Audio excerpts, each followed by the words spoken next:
Hello everyone. सो आज हम करने वाले हैं फाइनेंशियल मैनेजमेंट के इम्पोर्टेंट क्वेश्चन। और ये वीडियो एंड तक देखना। लास्ट में हम प्रीवियस ईयर का पेपर करेंगे, बहुत इंपॉर्टेंट है। और जो न्यूमेरिकल्स आएंगे वो भी मैं आपको बता दूंगा वीडियो के बीच में। सो स्टार्ट करते हैं। सो पहला टॉपिक है फाइनेंशियल मैनेजमेंट। फाइनेंशियल मैनेजमेंट के बारे में आपको पता होना चाहिए क्या होता है। So financial management means managing money in a business. कि एक बिजनेस के अंदर जब पैसे को मैनेज करने को आप क्या बोलते हो, फाइनेंशियल मैनेजमेंट। इसमें आप क्या करते हो, प्लानिंग करते हो कि पैसे को कैसे प्लानिंग करनी है, उसकी कैसे यूज़ करना है, कैसे उसको फंड्स को कंट्रोलिंग करते हैं कि भाई फंड कहाँ पर कितना यूज़ करना है, कैसे उसको इन्वेस्ट करना है अच्छी जगह। It helps in proper use of money to achieve business goal. It is a part of financial management. So ये होता है फाइनेंशियल मैनेजमेंट। नेक्स्ट है finance functions. Investment decision. Financial management जो होता है ये इन्वेस्टमेंट डिसीजन में हेल्प करता है, फाइनेंसिंग डिसीजन में हेल्प करता है कि कैसे आप कहाँ से कैसे लोन ले सकते हो। आप मतलब पैसे कहाँ से ले सकते हो, आप लोन से ले सकते हो, शेयर इशू करके ले सकती है company.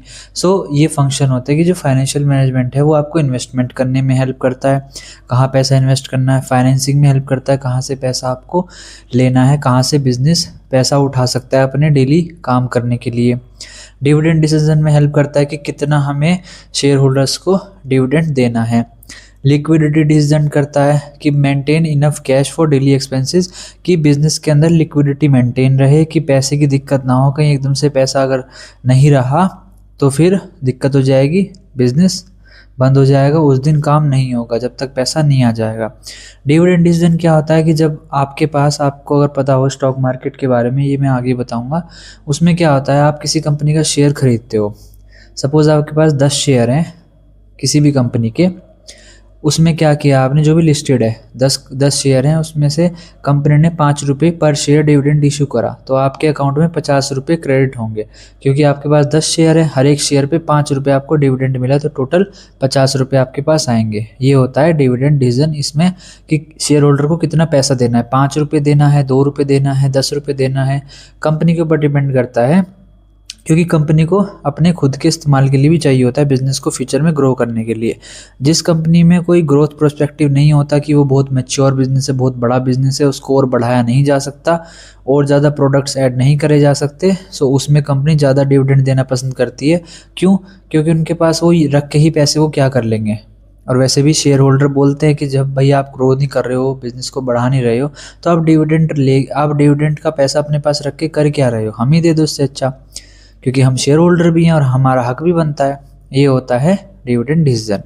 Objectives of financial management क्या होता है, फाइनेंशियल मैनेजमेंट करते क्यों है, ताकि मैक्सिमम से मैक्सिमम प्रॉफिट अर्न करे कंपनी, उसकी वैल्यू बढ़े, पैसे का अच्छे से इस्तेमाल हो, और to maintain balance between risk and profit. की रिस्क और प्रॉफिट के बीच में अच्छा बैलेंस बना रहे और शेयर होल्डर की वेल्थ मैक्सिमाइज हो। जैसे कि मैंने आपको बताया कि शेयर होल्डर को सही पैसा मिले, डिविडेंड मिले, जो भी उसका हक है, उसकी वेल्थ बढ़े, कि किसी ने अगर उस कंपनी में पैसा लगाया है तो उसका पैसा बढ़े। नेक्स्ट है profitability maximization and share holder wealth maximization. So पहले करते हैं प्रॉफिटेबिलिटी मैक्सिमाइजेशन। सो पहला है main aim to increase profit. नाम से ही पता चल रहा होगा प्रॉफिटेबिलिटी मैक्सिमाइजेशन में क्या है, इनका एम जो होता है वो प्रॉफिट कमाने का होता है। शॉर्ट टर्म पे ज़्यादा फोकस रहता है, क्योंकि एक कंपनी ये नहीं बोली कि हम 10 साल बाद प्रॉफिट कमाना शुरू करेंगे। कंपनी क्या बोलती है कि हम जल्दी से जल्दी प्रॉफिट कमाना शुरू करें। हर कोई चाहता है कि भाई मैंने बिजनेस स्टार्ट किया, मैं तो चाहूँगा ना कि अगले हफ्ते से ही मेरा प्रॉफिट आना शुरू हो जाए। सो यही है, बट ऐसा चीज़ें नहीं होती, लॉन्ग टर्म प्रोसेस होता है। पर प्रॉफिटेबिलिटी मैक्सिमाइजेशन में हर कोई यही चाहता है कि हमारा कंपनी यही चाहती है कि हमारी जल्दी से जल्दी शॉर्ट टर्म अर्निंग्स पे फोकस रहता है, कि क्वार्टरली जो रिजल्ट्स आ रहे हैं वो अच्छे आएँ, प्रॉफिट ज़्यादा कमाएं। Does not consider risk properly. Risk properly consider नहीं करा जाता, रिस्क को मतलब अवॉइड करा जाता है। आपको पता ही है कि रिस्क मतलब ऐसा नहीं है कि रिस्क को अवॉइड करा जाता है कि बिना रिस्क के करते हैं। इसका कहने का मतलब ये है कि रिस्क पे इतना ध्यान नहीं देते, बस ले लेते हैं, ठीक है, कि भाई करना ही है, क्योंकि आपको पता है अगर कंपनी है, बिजनेस है, उसमें रिस्क बहुत ज़्यादा रहता है। सो ये ध्यान नहीं देते रिस्क पे, बस पैसा कमाना है, कुछ भी करो पैसा रिस्क पे लगाते हैं, दाव पे लगाते हैं। ये नहीं सोचते कि चलो थोड़ा कम लगा लेते हैं या फिर कुछ कैसा कर लेते हैं, बस लगा दो, चलो रिस्क लेते हैं। Does not consider time value of money. Time value of money consider नहीं करी जाती। Higher profit time value of money क्या होता है, वही कि हमारा जो टाइम पैसे की बहुत कीमत होती है कि आज के टाइम पे जो पैसा है उसकी कीमत ज़्यादा है आने वाले कल में, क्योंकि इन्फ्लेशन होती है। सो आज जो सामान आप 100 रुपये का ख़रीद पा रहे हो वो सामान आप अगले साल 110 120 का मिलेगा आपको। सो उससे क्या हो गया, उससे तो पैसे की वैल्यू घट गई ना। पहले जो चीज़ 100 रुपये में इतने कम प्राइस में मिल रही थी अब वो 110 में हो गई, तो पैसे की कीमत घट गई। सो यही होता है। Higher profit does not always mean higher company value. यही है कि अगर कोई कंपनी ज़्यादा पैसा कमा रही तो ये नहीं है कि वो बहुत अच्छी वैल्यू की है। मे बी उसके कुछ शॉर्ट टर्म प्रॉफिट्स हो सकते हैं या मे बी कुछ अलग चीज़ हो सकती है प्रॉफिट्स के अलावा। मैं ignore future growth for present profit, वही फ्यूचर की ग्रोथ पे ना ध्यान दे के वो प्रेजेंट के प्रॉफिट्स पे ध्यान देते हैं। सुटेबल फॉर स्मॉल और शॉर्ट टर्म डिसीजन, यही है कि प्रॉफिटेबिलिटी मैक्सिमाइजेशन जो है वो शॉर्ट टर्म के डिसीजन के लिए सही है, पर लॉन्ग टर्म में आपको अपनी कंपनी की सेल्स बढ़ानी होगी, अपनी कंपनी को लोगों को बताना पड़ेगा हमारे प्रोडक्ट हैं, उसको मार्केटिंग पे ज़्यादा ध्यान देना पड़ेगा। फिफ्थ है शेयर होल्डर वेल्थ मैक्सिमाइजेशन। ये क्या होता है, इसमें शेयर होल्डर की वैल्यू इंक्रीज करी जाती है, इंक्रीज शेयर होल्डर वैल्यू। जैसे कि आप अगर किसी कंपनी का शेयर खरीदते हो स्टॉक मार्केट में, आप ऐप पे डीमेट अकाउंट में जाके, सो आप फिर उसके शेयर होल्डर बन जाते हो। So share holder wealth maximization में यही होता है कि आपने जो शेयर खरीदा उसकी वैल्यू बढ़े, आपको डिविडेंड मिले या मार्केट में उस शेयर का प्राइस बढ़े। देखो स्टॉक मार्केट में हर कोई पैसा ऐसे नहीं कमाता कि डिविडेंड आ रहा है उससे ही पैसा होता है, वो तो एक इनकम होती है। क्योंकि अगर मान लो कोई आपने शेयर खरीदा 100 रुपये का और वो शेयर हो गया 120 रुपये का, तो आपका तो 20% प्रॉफिट हो गया ना कैपिटल पे। अब सपोज़ आपने लगाए थे 10 लाख रुपये और वो जो शेयर था 10 लाख रुपये पे आपने 100 शेयर खरीदे थे, अब वो 120 रुपये का हो गया, आपके तो 2 लाख रुपये बैठे बिठाए बन गए। ठीक है, ये हो गया आपका काम इसमें। और वहीं आपको डिविडेंड भी मिल गया 5 रुपये पर शेयर, तो और ज़्यादा पैसा बन गया। सो ये होता है शेयर होल्डर वेल्थ मैक्सिमाइजेशन। ठीक है, और एक चीज़ और है कि बहुत ही ज़्यादा रिस्की रहता है, ऐसा नहीं है कि आराम से बन जाता है। बस शेयर होल्डर के अंदर जो आप किसी कंपनी का शेयर होल्ड करते हो उसको लॉन्ग टर्म प्रोस्पेक्टिव में देखना होता है। ये नहीं कि आज खरीदा और कल को पैसा मिल गया, ऐसा नहीं होता। बहुत बार तो बहुत साल तक वेट करना पड़ता है अच्छा पैसा कमाने के लिए, बहुत रिस्की भी रहता है, पढ़ लिख के ही करना चाहिए। Consider risk and uncertainty. इसके अंदर शेयर होल्डर के अंदर वही कि रिस्क कितना है, अनसर्टेनिटी को कंसिडर करा जाता है कि भाई मैं अगर इतना पैसा लगा रहा हूँ तो मेरा इतना रिस्क पे लगा रहेगा और कुछ भी हो सकता है। जैसे कि अब हो रहा है स्टॉक मार्केट और पूरा जो ग्लोबल मार्केट है वो डाउन है क्योंकि वॉर के कारण। ठीक है, सो ये सारी चीज़ें। Consider time value of money. Time value of money पे इसमें कंसिडर करा जाता है कैसे, अगर कोई किसी कंपनी में कोई शेयर खरीद रहा है तो वो यही चाहेगा ना कि आज मैं 100 का खरीदूँ तो कम से कम अगले साल 108 रुपये का 10 रुपये का हो जाए। इन्फ्लेशन को तो मैं बीट कर पाऊँ, इन्फ्लेशन 6-7% है, 6% के आसपास है, तो कम से कम मेरा पैसा 8% से तो ग्रो हो ताकि मैं इन्फ्लेशन तो बीट कर पाऊँ। तो टाइम वैल्यू ऑफ मनी को देखा जाता है। Future profit is not equal to present profit. Increase market price of share, की मार्केट प्राइस ऑफ शेयर से जैसे कि मैंने बताया उसके बढ़ने से ही पैसा बनता है, ज़्यादा पैसा उसके बढ़ने से ही बनता है। Balance profit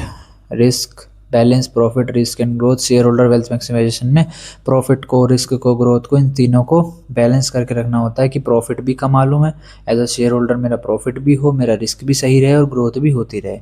best objective of financial management helps in overall development of the company, focus is on stability and future success.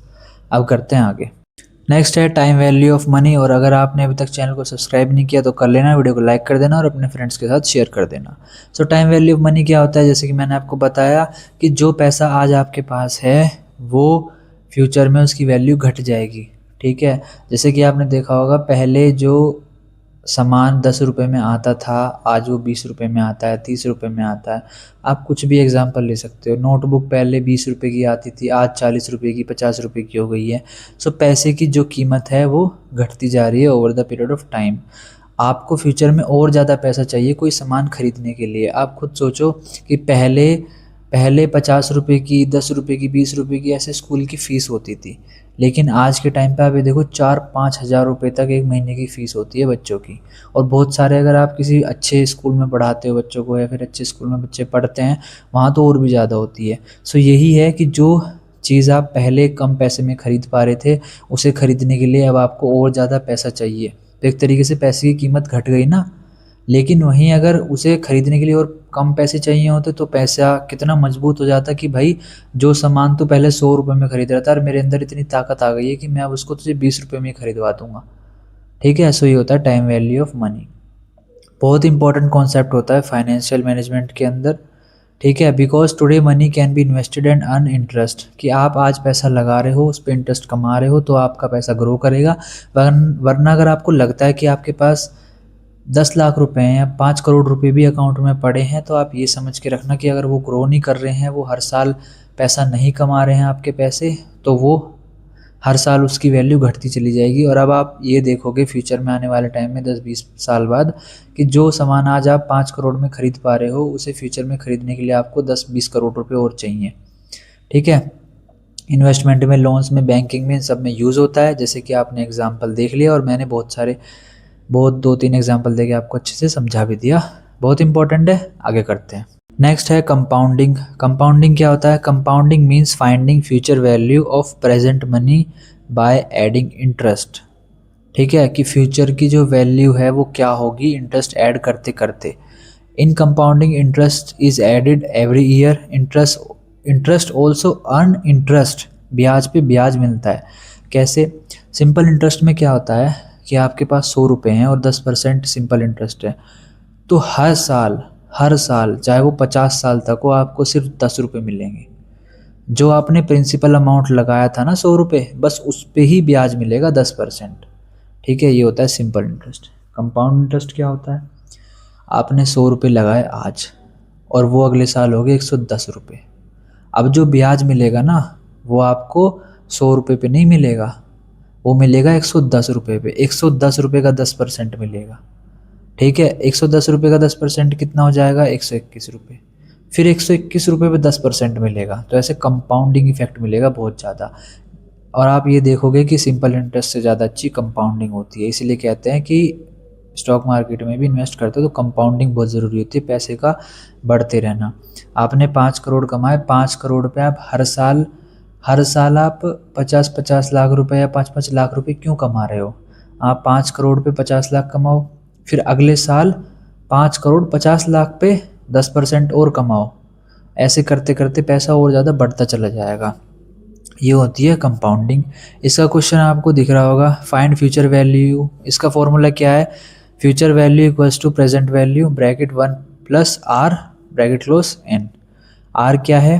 Rate of interest, और एन क्या है? Number of years. ठीक है, क्वेश्चन आप देख सकते हो साइड में, आप खुद भी 1-2 क्वेश्चन खुद से बना के सॉल्व कर सकते हो। प्रेजेंट वैल्यू हो गई 100, आर हो गया 10%, और 10% को आपको 10 नहीं लिखना, परसेंट है तो परसेंट हटा दोगे तो 0.10 हो जाएगा वो। ठीक है, और एन हो गया नंबर ऑफ ईयर्स, कि आज मैंने 100 रुपये लगाए तो 2 साल बाद कितने होंगे कंपाउंड इंटरेस्ट में, कितना हो जाएगा? 121 रुपये। सिंपल इंटरेस्ट में कितने होते 2 साल बाद? 120 रुपये। आप बोलोगे 1 रुपये का ही तो फ़र्क है। आप इसको 10-15-20 लाख रुपए, 1 करोड़ रुपए लगा के देखना, आपको पता चल जाएगा कितना फ़र्क है। ठीक है, सो आपने सिंपल इंटरेस्ट में कमाए 20 रुपये और कंपाउंड इंटरेस्ट में कमाए 21 रुपये, 1 रुपये फालतू।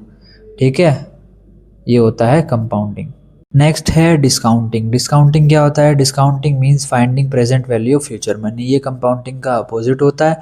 कंपाउंडिंग में आप क्या कर रहे थे? आप फ्यूचर की वैल्यू पता कर रहे थे कि फ्यूचर में ये पैसा इतने % ब्याज अगर इस पर लगता रहेगा तो कितना होगा।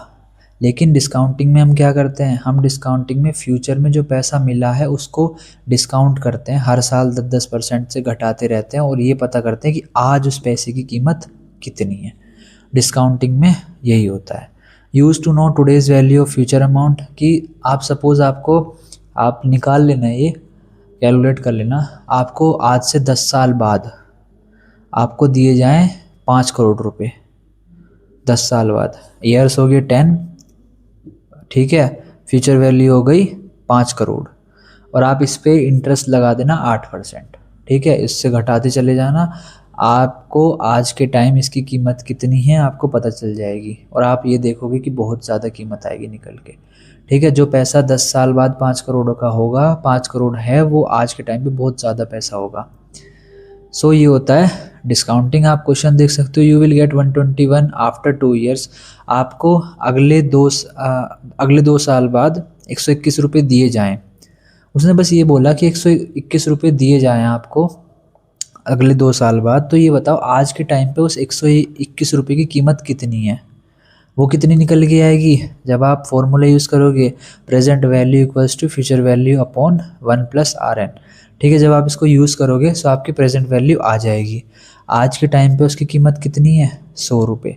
मतलब कि जो सामान आप 2 साल बाद 121 रुपये का खरीदोगे, वो सामान आज के टाइम पे आप 100 रुपये का खरीद सकते हो। ये होती है डिस्काउंटिंग। ठीक है, कि आज के टाइम पे पता करना फ्यूचर के पैसे की आज के टाइम पे कीमत कितनी होगी। ठीक है, ये होता है डिस्काउंटिंग। इसका क्वेश्चन आप देख सकते हो, आप इसको कर सकते हो। ये दोनों फॉर्मूले याद कर सकते हो, वैसे इतने ज़रूरी नहीं है, बट आ ही जाते हैं। कि आप पता छोटा मोटा क्वेश्चन आ जाए कि कंपाउंडिंग क्या होता है, डिस्काउंटिंग क्या होता है, दोनों में डिफरेंस क्या होता है, छोटा मोटा कोई आ जाए आप कर सकते हो। नेक्स्ट है capital structure.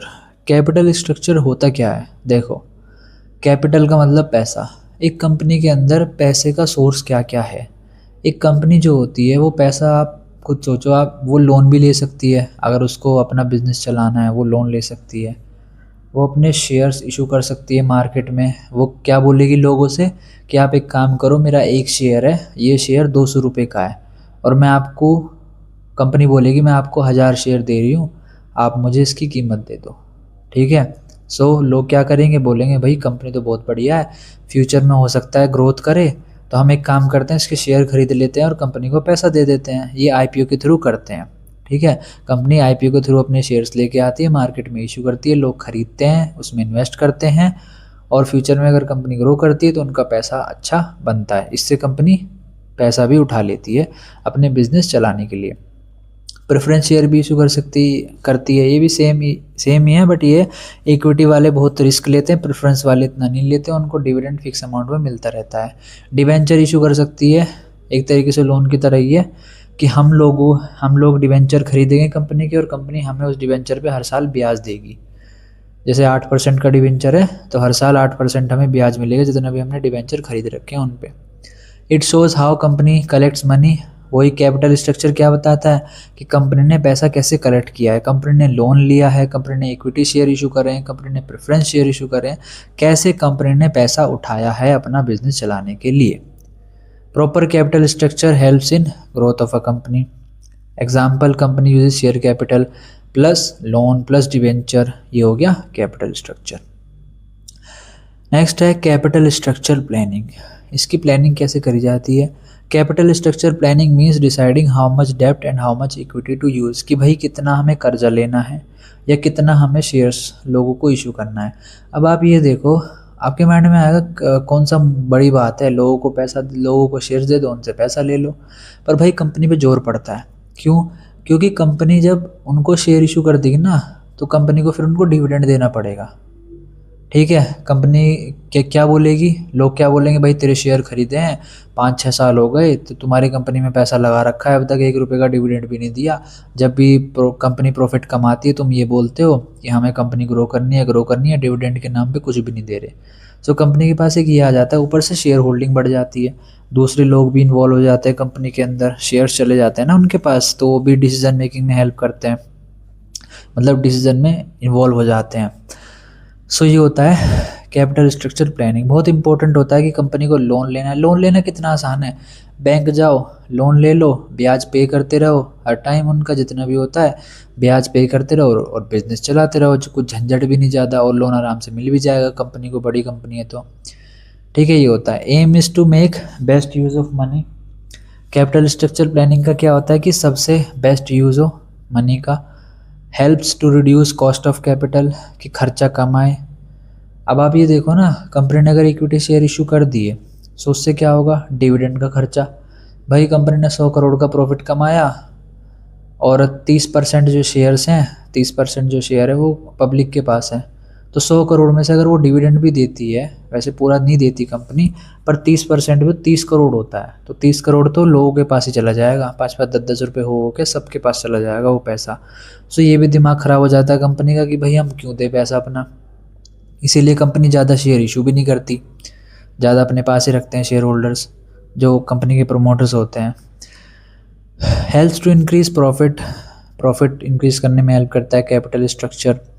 keeps balance between risk and return, important for long term financial stability, decide amount of share capital, decide amount of loan की भाई कितना लोन लेना है, कितना आपको कैपिटल, कितना आपको शेयर इशू करके पैसा उठाना है, ये डिसाइड करने में हेल्प करता है।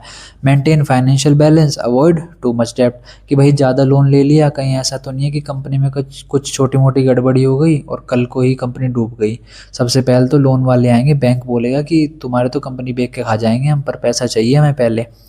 सो ये होता है, ज़्यादा लोन लेना भी रिस्की हो जाएगा, ज़्यादा इक्विटी शेयर करना भी रिस्की हो जाएगा कि भाई इक्विटी शेयर ज़्यादा इशू कर दे। इसीलिए कंपनी कैपिटल स्ट्रक्चर प्लानिंग करती है कि हमें कितना पैसा कहाँ से लेना चाहिए, कितना सही रहेगा, किस टाइम पे कौन सा सही रहेगा। ठीक है, नेक्स्ट है कैपिटलाइजेशन कॉन्सेप्ट।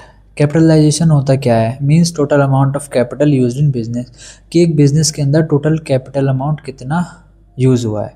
ठीक है, कितना कैपिटल अमाउंट है। It include share, reserve, debenture and loans. Shows total financial value of a company, use to know company size, helps in financial planning. जैसे कि एग्जांपल, कंपनी ने शेयर इशू करे थे 5 लाख के, 5 लाख रुपए कंपनी के पास शेयर कैपिटल से आ गए। कंपनी ने 3 लाख का लोन लिया, 2 लाख रुपए रिजर्व में रखे हुए हैं। सो टोटल कितने हो गए, 10 लाख हो गए। सो टोटल कैपिटल कितनी होगी कंपनी के पास, 10 लाख। भले ही रिजर्व में पैसा रखा हुआ है, वो यूज़ नहीं हुआ है, पर वो भी तो कैश है ना कंपनी के पास, कैपिटल है, वो भी पैसा है। सो ये हो गया total capitalization. Basis of capitalization क्या होता है, basis of capitalization means factor use to decide total capital of a company. कौन कौन से फैक्टर्स होते हैं, जैसे कि expected profit of a company, कितना प्रॉफिट की कंपनी उम्मीद कर रही है उसके हिसाब से वो अपनी कैपिटल रखती है। कॉस्ट ऑफ कैपिटल, कि अगर ज़्यादा खर्चा आ रहा है तो वो कैपिटल कम ही रखेगी, कि भाई जब पैसे की इतनी नीड तो है नहीं, काम चल ही रहा है, तो वो ज़्यादा लोन लेना पसंद नहीं करेगी कि भाई लोन क्यों ले रहे हो, छोड़ो अपना, अवॉइड करते हैं। सो कि खर्चा कितना आ रहा है कैपिटल उठाने में। खर्चा पता है क्या है कैपिटल का, जैसे कि शेयर कैपिटल का खर्चा क्या हो गया, डिविडेंड, कंपनी को डिविडेंड देना पड़ेगा, वो होगी कॉस्ट ऑफ कैपिटल। लोन का खर्चा क्या है, इंटरेस्ट, वो होगी कॉस्ट ऑफ कैपिटल। जहाँ पर कंपनी को अगर लगा कि लोन सस्ते में मिल रहा है तो वो शेयर कैपिटल को अवॉइड करेगी, उनको लग रहा है कि शेयर कैपिटल लेने में कोई दिक्कत नहीं है तो वो उसको कर लेगी। फ्यूचर ग्रोथ कैसी है कंपनी की, फ्यूचर ग्रोथ अगर ज़्यादा होगी तो वो ज़्यादा पैसा लेगी, कम होगी तो कम होगा।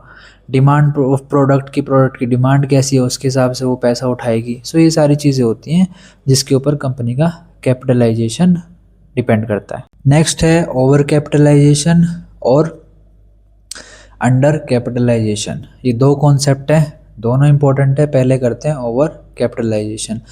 ठीक है, इसको अच्छे से पढ़ लेना ध्यान से।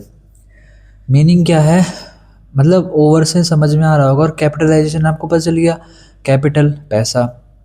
ओवर मतलब जितना कंपनी को पैसा चाहिए था कंपनी ने उससे ज़्यादा पैसा ले लिया है। Profit is low compare to total capital. Over capitalization means company has more capital than needed. Profit is low compare to total capital. Company कमा रही है 100 करोड़ रुपए और कैश रखा है 400 करोड़ रुपए, ठीक है, जो कि कुछ नीड नहीं है उसकी। Company can not give proper return to share holder. अगर कंपनी के पास इतना पैसा फालतू पड़ा रहेगा, आप ये सोचो कंपनी ने कहीं से ना कहीं से तो पैसा उठाया होगा, उस पर ब्याज भी पे कर रही होगी। जब वो अच्छे से पैसा कमा ही नहीं पाएगी तो वो शेयर होल्डर को कैसे पैसा देगी। उसके पास तो बस कैश पड़ा हुआ है, प्रॉफिट कमा नहीं रही, प्रॉफिट में से ही तो मिलता है डिविडेंड शेयर होल्डर्स को, बस कहाँ से आएगा शेयर होल्डर के पास पैसा। इस वजह से दिक्कत होती है ओवर कैपिटलाइजेशन में। क्वेश्चन आ सकता है कि कॉन्सिक्वेंसेस क्या होते हैं, और रेमेडीज़ भी आ जाती हैं कि अगर ओवर कैपिटलाइजेशन है तो उसको सही करने के लिए क्या करा जा सकता है। पहले पढ़ते हैं कॉन्सिक्वेंसेस क्या क्या हो सकते हैं। लो प्रॉफिट पर शेयर आएगा, कंपनी के पास ज़्यादा कैश पड़ा है, प्रॉफिट कम है तो लो प्रॉफिट पर शेयर आएगा। लो डिविडेंड मिलेगा, जैसे कि मैंने बताया प्रॉफिट कम है तो डिविडेंड भी कम मिलेगा। शेयर प्राइस हो सकता है वो मार्केट में कम हो जाए, भाई इतने कैश का क्या करोगे, तुम्हारे पास प्रॉफिट तो है नहीं, तो शेयर प्राइस भी मार्केट में फॉल हो सकता है कंपनी का। लॉस ऑफ इन्वेस्टर कॉन्फिडेंस, उसको इन्वेस्टर कॉन्फिडेंस भी कम होगा कि भाई कंपनी के पास तो कुछ कमा तो रही है नहीं, इतना सारा पैसा पड़ा है। क्योंकि इन्वेस्टर के माइंड में क्या जाएगा, 400 करोड़ रुपए पड़े हैं, कम से कम 400 करोड़ को इन्वेस्ट करके 800 करोड़ कमानी चाहिए ना। ये 400 करोड़ पैसा रखा है अपने पास, लोगों को नहीं पता ना कि वो 400 करोड़ का कर क्या रहे हैं। उन्हें क्या लगेगा कि 400 करोड़ रखे हुए हैं और 400 करोड़ का इस्तेमाल करके 100 करोड़ कमा रहे हैं। ठीक है, ये है। कंपनी रेपुटेशन बिकम्स वीक, वही difficulty in raising new capital, और कैपिटल रेज करने में और मुश्किल आएगी। भाई तुम्हारे पास पहले से बड़ा, तुम्हें क्यों चाहिए पैसा, बहुत दिक्कत हो सकती है। वेस्ट ऑफ रिसोर्सेज, वही मनी एक बहुत इंपॉर्टेंट रिसोर्स है। फाइनेंशियल प्रॉब्लम आ सकती है कंपनी के अंदर। रेमेडीज़ क्या होती हैं ओवर कैपिटलाइजेशन को करने के लिए? देखो, कंपनी ने पैसा या तो लोन से लिया होगा या शेयर कैपिटल इशू करके या दूसरे डेप्ट से, जैसे कि डिवेंचर, तो उसको कम कर दो भाई, शेयर होल्डर्स को कम कर दो। जितने मार्केट में तुमने शेयर्स बेचे थे उनको वापस खरीद लो, डेप्ट को चुका दो, अपने डेप्ट को पे कर दो, लोन जितना ले रखा है उसको ख़त्म कर दो। इससे आपके पास जो पैसा पड़ा हुआ है वो कम होता चला जाएगा। एफिशिएंसी बढ़ाओ बिजनेस की, प्रॉफिट को बढ़ाओ। ठीक है, सेल अनयूज्ड एसेट, ऐसे एसेट्स को बेच दो जो यूज़ ही नहीं हो रहे हैं, बस ऐसी मशीन खरीद के रख दी कंपनी ने कि हमारे पास तो बहुत पैसा है, हम फ्यूचर में कुछ ना कुछ कर ही लेंगे, तो खरीद के रख दो पहले ही।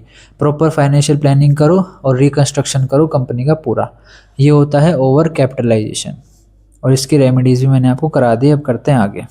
नेक्स्ट है under capitalization. Under capitalization means company has less capital but high profit, कि कंपनी के पास कैपिटल कम है और प्रॉफिट ज़्यादा है। इसका उल्टा हो गया, वही जो पिछले वाला था ओवर का, उल्टा हो गया यहाँ पर। Business earn more profit compare to capital, की कंपनी के पास 5 करोड़ रुपए पड़े हैं और वो 5 करोड़ को इस्तेमाल करके कंपनी 70-80 करोड़ कमा रही है, तो सबके माइंड में क्या आ जाएगा, भाई क्या खतरनाक कंपनी है। शेयर वैल्यू जो है वो बहुत जल्दी बढ़ेगी। क्यों? क्योंकि अगर कोई कम पैसा इस्तेमाल करके बहुत ज़्यादा प्रॉफिट कमा रहा है तो ये तो बहुत अच्छी बात है। कॉन्सिक्वेंसेस ऑफ अंडर कैपिटलाइजेशन क्या क्या होते हैं? हाई डिविडेंड निकल के आएगा, जैसे कि मैंने आपको बताया, कम पैसा इस्तेमाल करके ज़्यादा प्रॉफिट कमा रखा है तो बहुत ज़्यादा डिविडेंड निकल के आएगा। शेयर प्राइस जो है वो बहुत ज़्यादा बढ़ सकता है मार्केट के अंदर।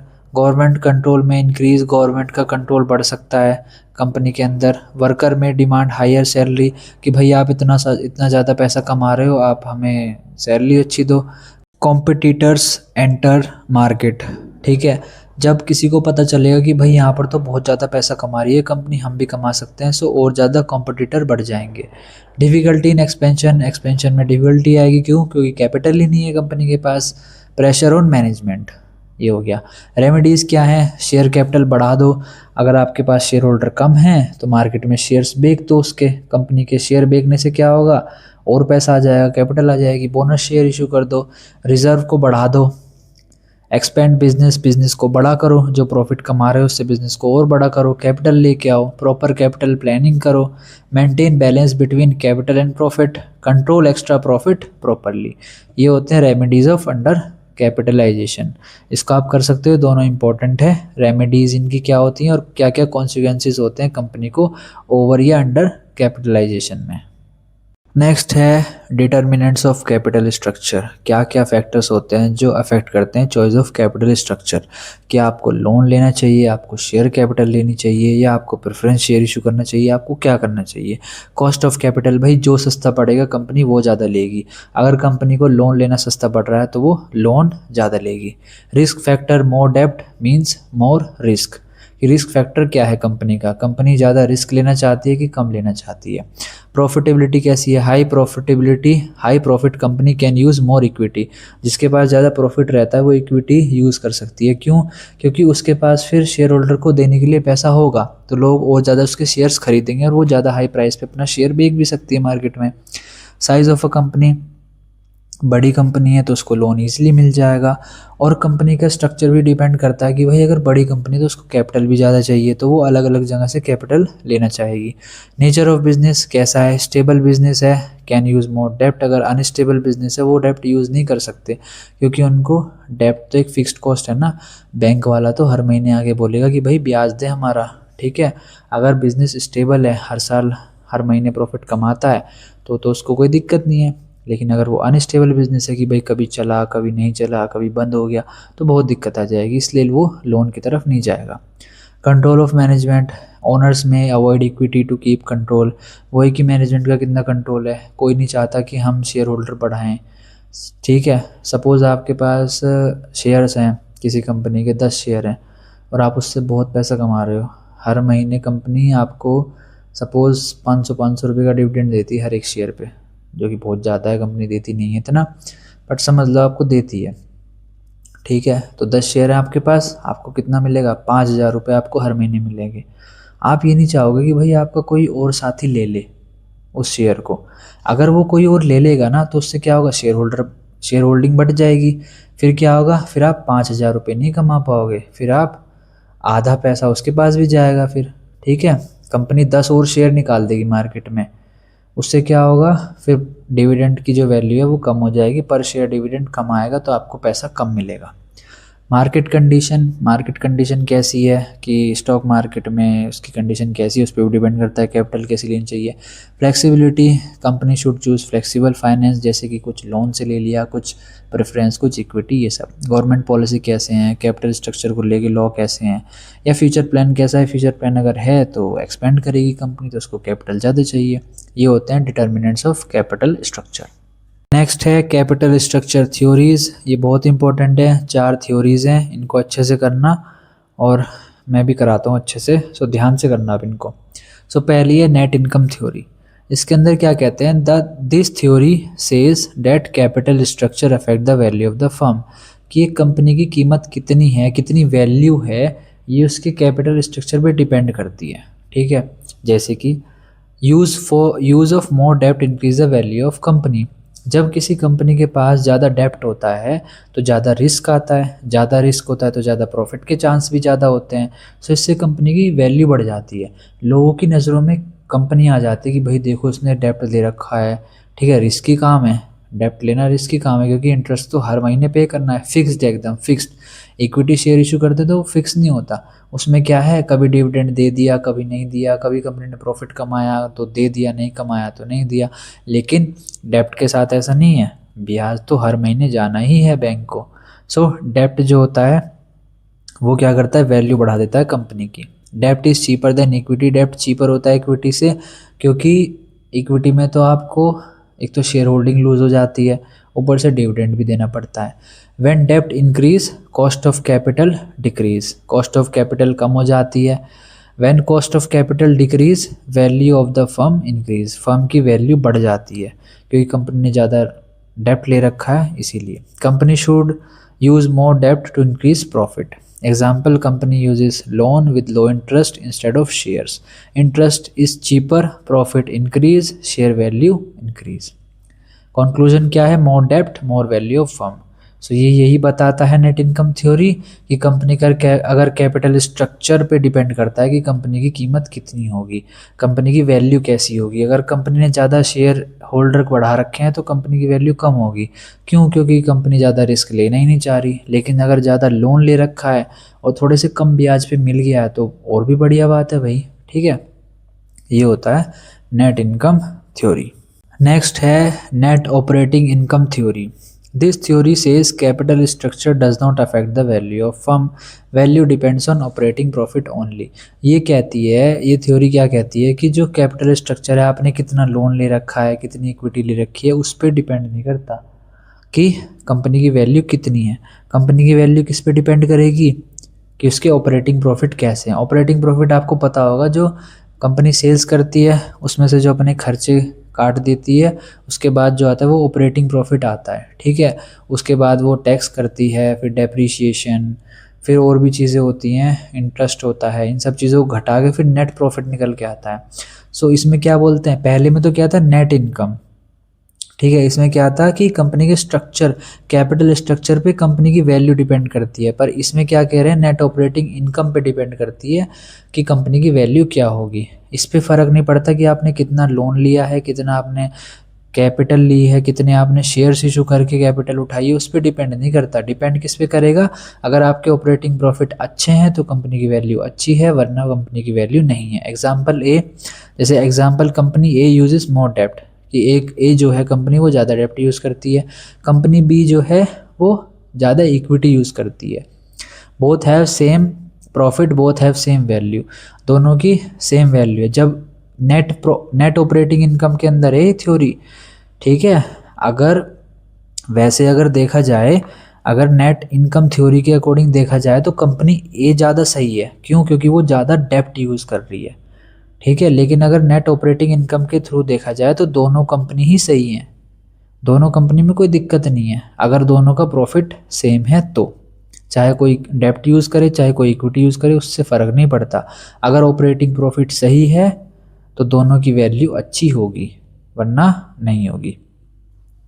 Traditional theory, this theory is middle between NI and NOI theory. It says best capital structure exists, use of some debt is good, too much debt is risky, company value increases up to a limit, after limit value start decreasing. Company जैसे कि point क्या है, लो डेप्ट मतलब कि safe but costly, moderate डेप्ट सही रहता है, high डेप्ट जो है वो बहुत ज़्यादा रिस्की हो जाता है।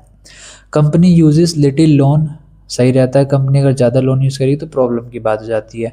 तो ये ट्रेडिशनल थ्योरी क्या कहती है, ये कहती है थोड़ा सा लोन ले लो, थोड़ी सी इक्विटी कर लो, बैलेंस बना के रखो। सो इससे क्या होगा, कंपनी की वैल्यू बढ़ती रहेगी। Modigliani and Miller's theory, Miller theory. So इसमें क्या होता है, इसमें क्या बोला जाता है, moderate theory of capital structure, जो कि मोडिए गिलानी एंड मिलर्स ने दी थी। इसमें क्या होता है, विदाउट टैक्स और विद टैक्स देखते हैं। Without tax capital structure does not affect value. क्यों, डेप्ट और इक्विटी सेम वैल्यू, चाहे डेप्ट हो चाहे इक्विटी हो, उसकी कोई वैल्यू बढ़ेगी घटेगी नहीं। विद टैक्स, इसको मैं बताता हूँ थोड़ा समझो। विद टैक्स डेप्ट इज़ बेनिफिशियल, अगर कोई कंपनी टैक्स पे करती है तो उसको बेनिफिट मिलता है अगर उसने लोन ले रखा है तो। अगर किसी कंपनी ने लोन ले रखा है तो बैंक क्या बोलता है, गवर्नमेंट क्या बोलती है कि आपने भाई लोन ले रखा है, पहले आप पे कर्जा चल रहा है, आप ब्याज भर रहे हो, तो आप एक काम करो थोड़ा टैक्स कम कर देते हैं, टैक्स के बेनिफिट मिल जाते हैं कंपनी को वहाँ पर। सो अगर ये थ्योरी कहती है अगर आप विदाउट टैक्स जाते हो, अगर कंपनी बिना कोई टैक्स, कोई कंपनी टैक्स पे नहीं करती, या किसी ऐसी बेनिफिशियल मिल रखा है कि गवर्नमेंट ने कहा है कि 3-4 साल, जैसे होता है ना स्पेशल इकोनॉमिक जोन्स में जो होते हैं, वहाँ पर अगर आप कहीं जाके कोई फैक्ट्री लगाते हो या गवर्नमेंट बोलती है, अगर ऐसे इलाकों में जहाँ कंपनी को ग्रोथ करवानी होती है ना गवर्नमेंट को, तो वो क्या बोलती है, आप इस इलाके में जाओ, 5 साल आप वहाँ बिजनेस करो आराम से, कोई दिक्कत नहीं है, 5 साल तक कोई टैक्स मत देना, उसके बाद दे देना।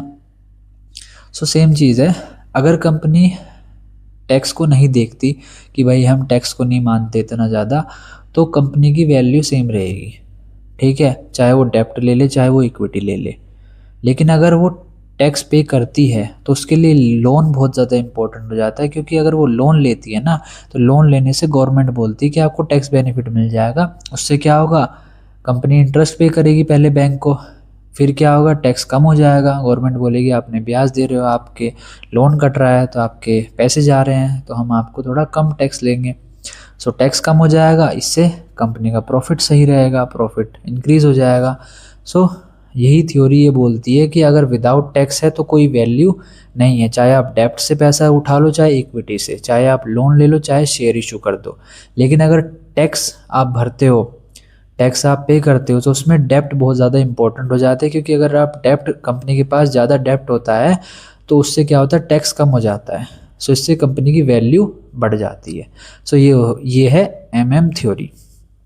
नेक्स्ट है operating leverage and financial leverage. ये बहुत इंपॉर्टेंट है, दोनों अच्छे से समझना, अच्छे से बताता हूँ। रिलेटेड टू ऑपरेटिंग लिवरेज करते हैं पहले। Related to fixed operating cost, rent, salary, machine. आप ये सोचो, एक फैक्ट्री है बड़ी सी, ठीक है, और उस फैक्ट्री का रेंट जो है वो जाता है 5 लाख रुपए हर साल पे करती है कंपनी। फैक्ट्री का रेंट 5 लाख रुपए हर साल पे करती है, वो फिक्स्ड कॉस्ट है, ठीक है, फिक्स्ड कॉस्ट है वो। अब आप ये सोचो कि अगर उस 5 लाख रुपए की फैक्ट्री जो कंपनी यूज़ कर रही है, अगर वो छोटा सा एरिया यूज़ करती है, ठीक है, तो कंपनी फिर भी 5 लाख पे करेगी। अगर वो पूरी फैक्ट्री यूज़ करती है तो भी 5 लाख पे करेगी। तो अगर वो पूरी फैक्ट्री यूज़ करेगी तो ज़्यादा सही रहेगा ना। सो ऑपरेटिंग लेवरेज क्या कहती है कि अगर आपकी कॉस्ट फिक्स है और कंपनी थोड़े से ज़्यादा प्रॉफिट कमा लेती है, तो खर्चा तो सेम ही रहेगा ना, खर्चा तो वही है, फिक्स है। ऐसा तो नहीं है कि आपका प्रॉफिट बढ़ा तो खर्चे भी बढ़ गए, ऐसा नहीं होता, ठीक है। कंपनी का प्रॉफिट बढ़ा और खर्चे वहीं के वहीं फिक्स रहे तो कितना अच्छा रहेगा। सो ये होती है operating leverage. Small change in sales give a big change in profit. High operating leverage increase business risk used in production companies. आप इसको ऐसे समझो कि कंपनी ने प्रॉफिट बढ़ाया लेकिन खर्चा वहीं का वहीं रहा, ठीक है, यही होता है ऑपरेटिंग लेवरेज। ऐसा तो नहीं है कि कंपनी ने 10 करोड़ का प्रॉफिट करना शुरू कर दिया, पहले 5 करोड़ का कर रही थी, अब 10 करोड़ का प्रॉफिट करना शुरू कर दिया तो कंपनी की जो फिक्स्ड कॉस्ट है वो भी बढ़ गई, कि कंपनी की मशीनरी जो है उसको मेंटेन करने का खर्चा ज़्यादा आने लगा। मशीनरी बोलने लगी कि भाई तुम ज़्यादा पैसे कमा रहे हो तो मुझे मेंटेन करने के लिए भी उतना ही ज़्यादा पैसा चाहिए। ऐसा तो नहीं है, मशीन की कॉस्ट तो फिक्स है, उतना ही खर्चा जाएगा। सो ये बहुत ज़्यादा लेवरेज मिल जाता है कंपनी को। कुछ चीज़ें जो फिक्स रहती हैं जैसे कि रेंट, सैलरी, मशीन, इन सब के फिक्स रहने की वजह से इनका जो खर्चा है वो फिक्स रहता है, उसकी वजह से कंपनी जो होती है वो ज़्यादा प्रॉफिट कमा पाती है, ठीक है। ये होता है ऑपरेटिंग लेवरेज। फाइनेंशियल लेवरेज क्या होता है? रिलेटेड टू डेब्ट and interest. When a company use loan, it must pay interest. More debt, more financial leverage can increase return to shareholder. जैसे कि मैंने आपको बताया, ज़्यादा लोन लेना सही रहता है क्योंकि उसमें थोड़ा खर्चीला कम रहता है, वही ब्याज पे करो छुट्टी अपना। वरना इक्विटी शेयर इशू करने से तो डिविडेंड पे करने का दिक्कत रहता है, शेयर होल्डिंग चली जाती है, ये रहता है। But risk also increase, risk भी बढ़ जाता है क्योंकि वो तो फिक्स है ना। आप ये सोचो, फाइनेंशियल लेवरेज भी फिक्स है एक तरीके से। डेप्ट, ब्याज, कंपनी ने अगर 10 करोड़ का प्रॉफिट कमाया, ठीक है, तो बैंक ये थोड़ा ना बोलेगा कि तूने 10 करोड़ का प्रॉफिट कमाया तो हमें थोड़ा सा ज़्यादा ब्याज दे दे।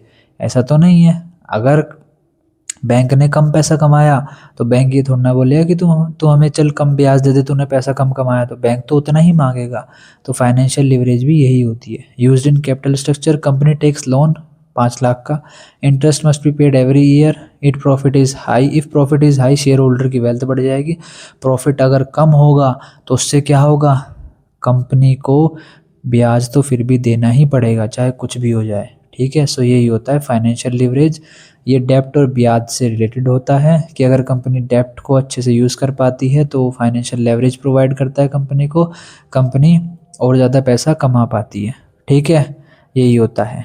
अगर कंपनी पैसा नहीं कमाती डेप्ट यूज़ करके तो कितनी रिस्क की बात है। आप ये सोचो कि उसे ब्याज तो हर साल, हर महीने, हर क्वार्टरली जितना भी इनका बैठता है हिसाब, जैसे भी करते हैं कॉन्ट्रैक्ट, उस हिसाब से पे तो करना ही पड़ेगा चाहे कंपनी पैसा कमाए या ना कमाए। ये होता है फाइनेंशियल लेवरेज।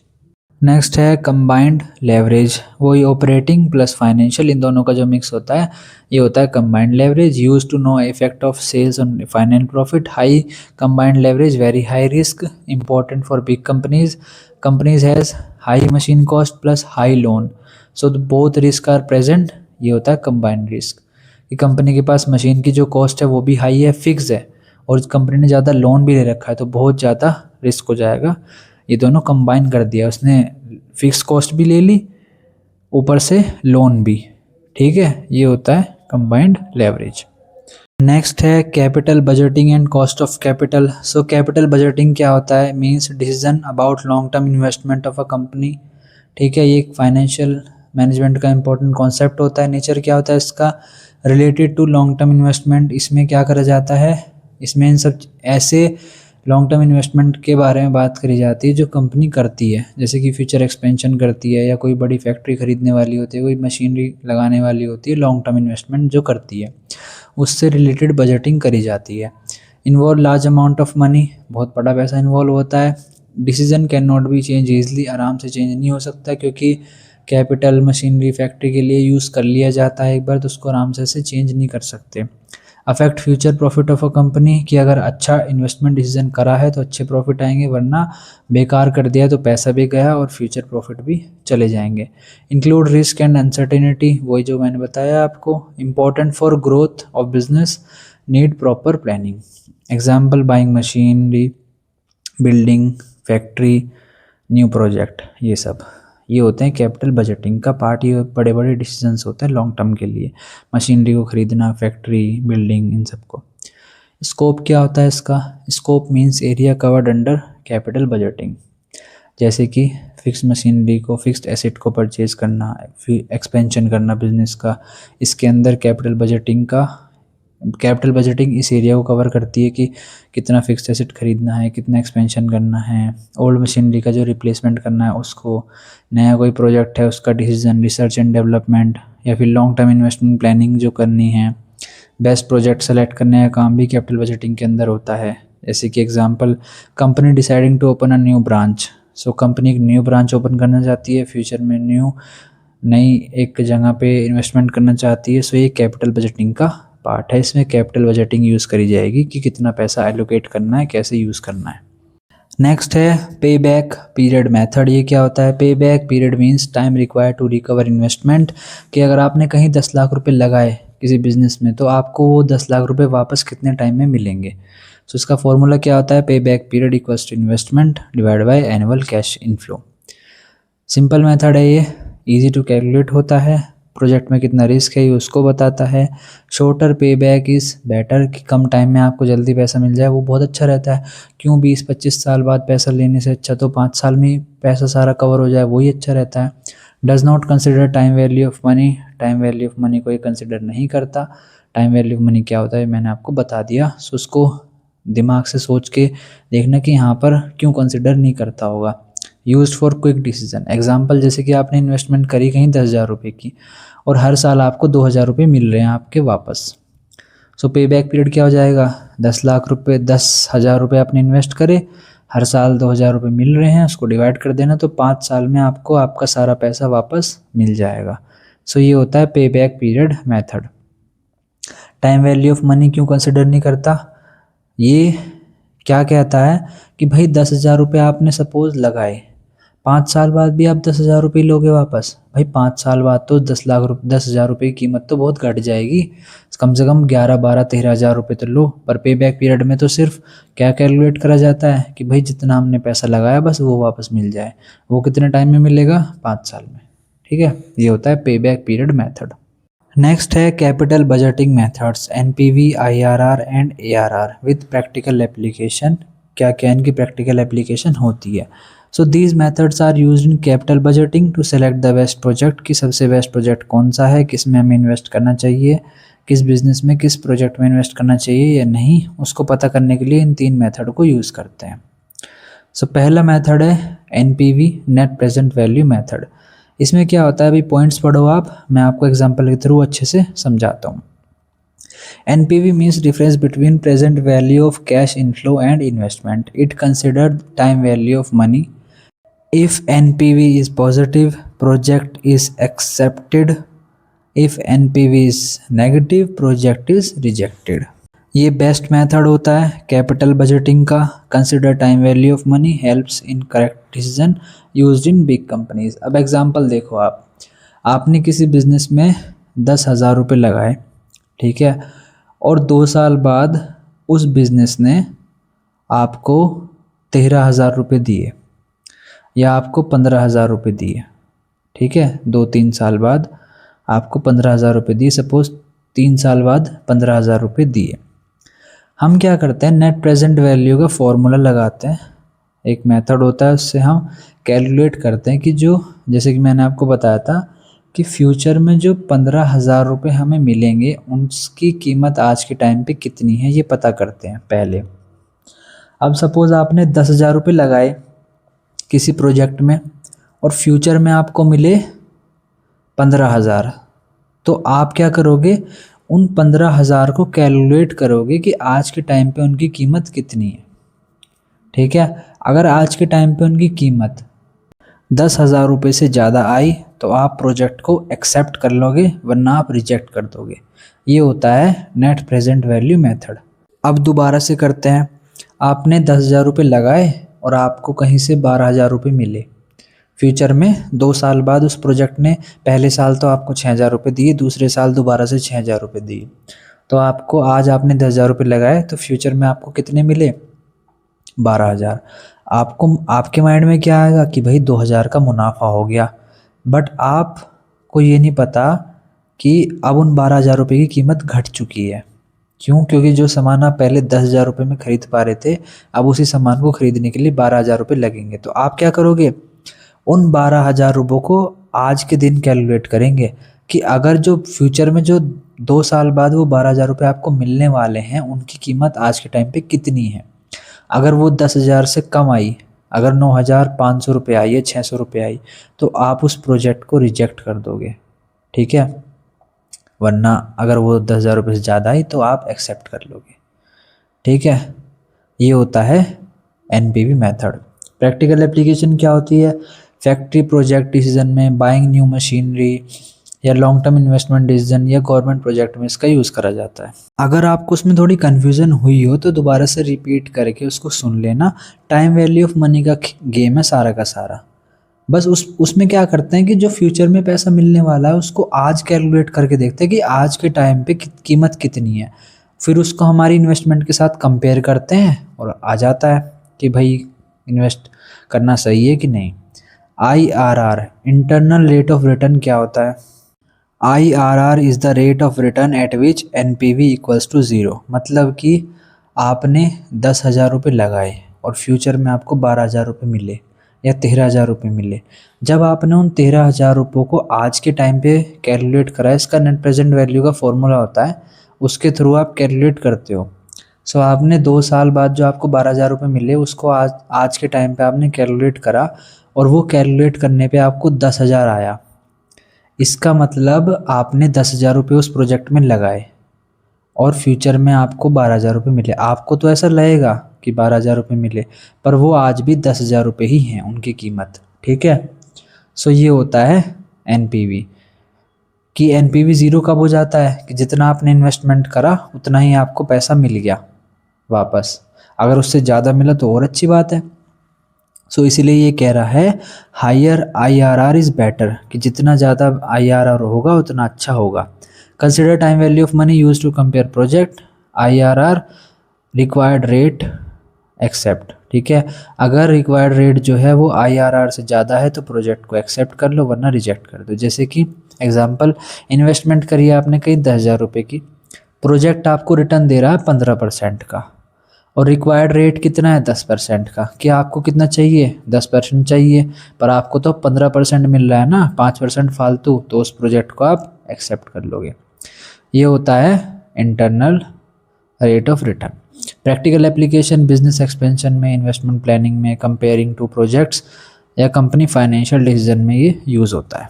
नेक्स्ट है ARR method, accounting rate of return. इसमें क्या होता है? ARR means average profit divided by investment, does not consider time value of money. इसमें time value of money consider नहीं करा जाता। Based on accounting profit, ARR equals to average profit divide by investment into 100। Average profit तो आपको पता ही है। Suppose company ने, एक कंपनी है उसमें आपने 10,000 रुपये लगाए, पहले साल 2,000 दिया, दूसरे साल 3 दिया, तीसरे साल 1,000 दिया, इसका इन सब का एवरेज निकाल लो, ठीक है। फिर उसको अपनी इन्वेस्टमेंट से उसको डिवाइड कर दो और फिर इंटू 100 कर दो, सो आपका ARR आ जाएगा। जैसे कि एग्जांपल, सिंपल मेथड होता है, इजी टू कैलकुलेट होता है। Uses accounting data not very accurate, use for small decision. Investment करिए आपने 10,000 रुपये की, एवरेज प्रॉफिट कितना है आपका? हर साल ऑन एन एवरेज आप 2,000 रुपये कमा रहे हो, सो उसको डिवाइड कर दो, आपका 20% ARR आ जाएगा। प्रैक्टिकल एप्लीकेशन कहाँ है? छोटे डिसीजन में यूज़ होता है, स्मॉल डिसीजन बिजनेस के छोटे प्रोजेक्ट्स में यूज़ होता है। बेसिक फाइनेंशियल एनालिसिस होता है, कंपेयरिंग सिंपल इन्वेस्टमेंट, छोटी मोटी इन्वेस्टमेंट, सिंपल इन्वेस्टमेंट जो होती है वहाँ कंपेयर करने के लिए ज़्यादा सही रहता है। नेक्स्ट है analysis of risk and uncertainty. Risk क्या होता है? Risk means possibility of loss in investment. Uncertainty क्या होता है? Means future result is known, कि फ्यूचर में क्या होगा वो कुछ भी नहीं पता, not known. In capital budgeting future profit में change, so risk and uncertainty must be analyzed. It is an important part of financial management. Future cash flow is not always fix, कि फ्यूचर में कितना cash flow होगा वो fix नहीं है, ऊपर नीचे हो सकता है, मार्केट कंडीशन चेंज हो सकती है। कॉस्ट ऑफ प्रोडक्शन भी इंक्रीज़ हो सकती है, जैसे कि होती है कि अगर फ्यूल के प्राइजेस या दूसरी चीज़ों के प्राइजेस बढ़ जाते हैं तो उससे कॉस्ट ऑफ प्रोडक्शन बढ़ जाती है। डिमांड ऑफ प्रोडक्ट में डिक्रीज़, की फ्यूचर में क्या पता डिमांड कम हो जाए, गवर्नमेंट पॉलिसी चेंज हो जाती है। इसीलिए analysis of risk and uncertainty is very important. Methods to analyze risk, pay back period आप यूज़ कर सकते हो, प्रोबेबिलिटी मेथड, या और भी दूसरे मेथड होते हैं रिस्क को एनालाइज करने के। तो बस ऐसे ही नॉर्मल से छोटे मोटे लिखे हुए हैं, ये कोई इतनी वैसी कोई बड़ी रॉकेट साइंस टाइप की चीज़ नहीं है, बस नॉर्मल बेसिक्स है कि रिस्क को एनालाइज करना होता है और इन सब चीज़ों के लिए करना होता है, क्योंकि फ्यूचर में कैश फ्लो भी चेंज हो सकता है, मार्केट कंडीशन चेंज हो सकती है, डिमांड घट सकती है, प्रोडक्शन बढ़ सकती है, कॉस्ट ऑफ प्रोडक्शन, कंपटीशन भी बढ़ सकता है। Example, company plans to open a new factory, if demand is high profit अच्छा होगा, डिमांड अगर कम होगी तो लॉस हो जाएगा। सो ये क्या है, so decision has risk and uncertainty, risk भी है और अनसर्टेनिटी भी है डिसीजन में। सो ये होता है analysis of risk and uncertainty. Next है computation of cost of capital. Meaning क्या है इसका, cost of capital means cost of using money in business. जैसे कि मैंने आपको बहुत बार अच्छे से पहले बताया, इसीलिए मैंने पहले बताया था ताकि यहाँ इतने अच्छे से बताना ना पड़े। एक लोन में कॉस्ट क्या होगी, ब्याज, इंटरेस्ट। इक्विटी में कॉस्ट क्या होगी, डिविडेंड। सो ये होता है cost of capital. Type of cost क्या होती है, cost of equity, cost of डेब्ट, cost of preference share, weightage average cost of capital. So पहला है cost of equity, cost paid to share holder. Dividend is a cost of equity, dividend एक cost है, जैसे कि मैंने आपको बताया कि कंपनी अपने शेयर होल्डर को डिविडेंड पे करती है, वो उनके लिए खर्चा है। ठीक है, एग्जाम्पल कॉस्ट ऑफ इक्विटी का ऐसे है, मैं आगे आपको एक चीज़ बताता हूँ कि डिविडेंड कंपनी ने पे किया 10 रुपये, कंपनी का शेयर का प्राइस कितना है 100 रुपये, तो 10 रुपये का जो डिविडेंड है डिवाइड बाय 100 रुपये इंटू 100, तो 10% आ जाएगा कि 100 रुपये पे कंपनी को खर्चा कितना आ रहा है, 10% का, 10 रुपये का खर्चा आ रहा है। सो ये 10 रुपये क्या हो जाएगा कंपनी के लिए खर्चा, cost of equity. So cost of equity क्या हो गया, 10%। कॉस्ट ऑफ डेप्ट क्या हो गया, कॉस्ट ऑफ लोन और debenture. Interest is cost of डेप्ट, जैसे कि मैंने आपको बताया लोन और डिवेंचर के लिए ब्याज कॉस्ट है। फॉर्मूला कॉस्ट ऑफ डेप्ट, interest divide by loan into 100। Interest है 500 रुपये, लोन ले रखा है 5000 का, तो 5000 का 10% कितना होता है 500 रुपये, तो कंपनी ने 10% का लोन ले रखा है, 10% का ब्याज भरती है कंपनी, तो कॉस्ट ऑफ डेप्ट क्या हो गया 10%। नेक्स्ट है कॉस्ट ऑफ प्रेफरेंस शेयर, ये भी सेम ही है इक्विटी की तरह, बस इक्विटी में ये है कि इक्विटी वाले ज़्यादा रिस्क लेते हैं, प्रेफरेंस वालों को प्रेफरेंस दी जाती है पहले इनको डिविडेंड दिया जाता है और ये रिस्क भी कम लेते हैं, इनको फिक्स डिविडेंड मिलता रहता है, ये ज़्यादा दिक्कत नहीं करते। इक्विटी वालों का क्या है, उन्हें कभी 15 रुपये दे दिया, कभी 10 रुपये दे दिया, कभी 5 रुपये दे दिया।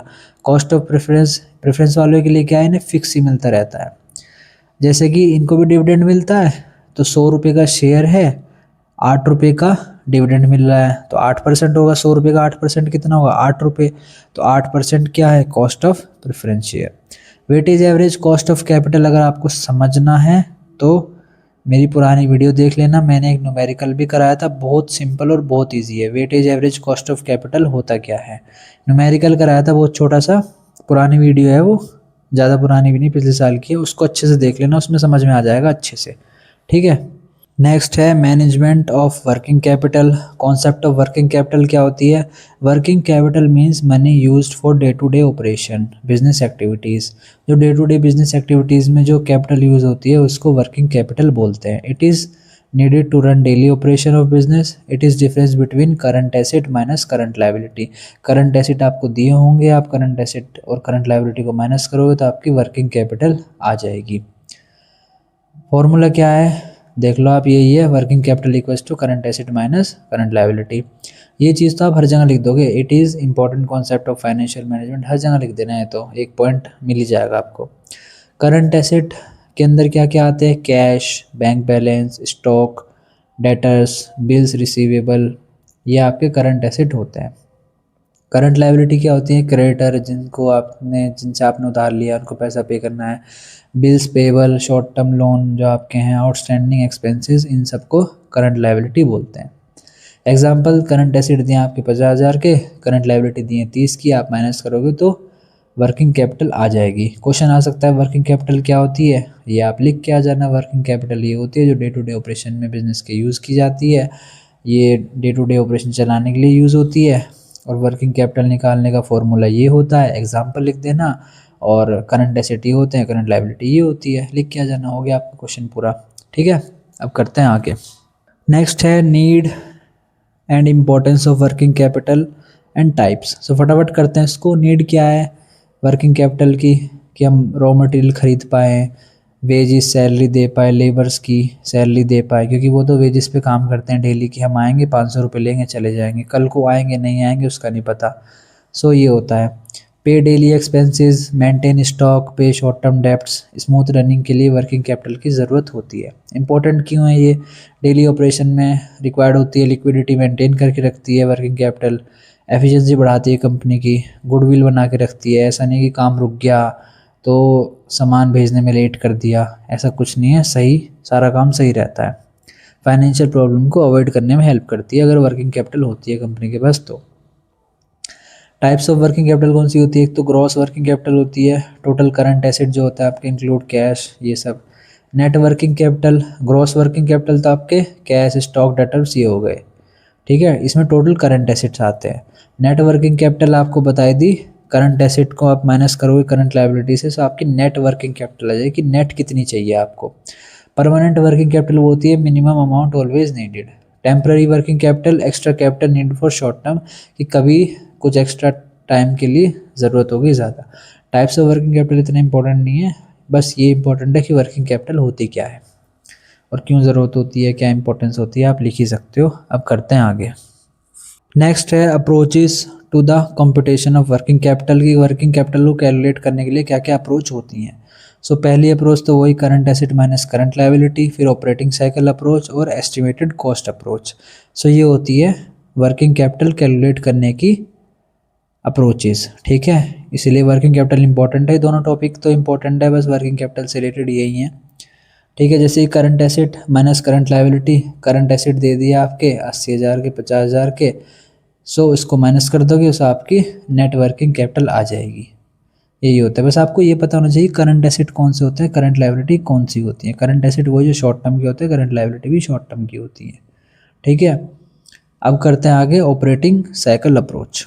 Operating cycle means time taken to convert raw material into cash. Operating cycle includes purchase of raw material, production, sale of goods, collection of cash. Formula working capital equals to cost per day into operating cycle days.